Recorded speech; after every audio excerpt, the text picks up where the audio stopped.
మాజీ CM KCR walker సహాయంతో నడుస్తున్నారని, జనవరి చివరి నాటికి స్టిక్తో నడవచ్చని వైద్యులు చెప్తున్నారని హరీష్ రావు స్పష్టం చేశారు.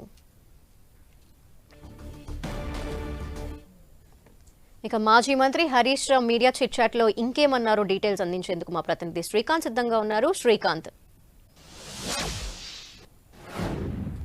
ధనలక్ష్మి, కొద్దిసేపటి క్రితం మాజీ మంత్రి హరీష్ రావు మీడియాతో ఇష్టాగోష్ఠి నిర్వహించారు. ఈ ఇష్టాగోష్ఠిలో పలు అంశాలపై, అంటే తాజా రాజకీయ పరిణామాలతో పాటు ఎన్నో అంశాలపై, రాష్ట్రంలో ఉన్న చోటు చేసుకుంటున్న పరిణామాలపై ఆయన స్పందించడం జరిగింది. అదేవిధంగా రాబోయే పార్లమెంట్ ఎన్నికలకు సంబంధించి కూడా హరీష్ రావు కొన్ని కీలక వ్యాఖ్యలు చేశారని చెప్పుకోవచ్చు.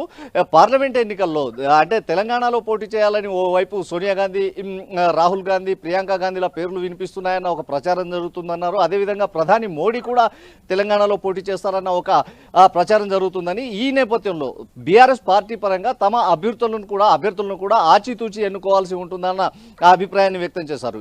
అంటే జనవరి 3వ తేదీ నుంచి పార్లమెంట్ నియోజకవర్గాల వారీగా సన్నాహక సమావేశాలు నిర్వహించి పార్లమెంట్ ఎన్నికలకు కూడా పార్టీ సిద్ధమవుతుందని చెప్పుకొచ్చారు.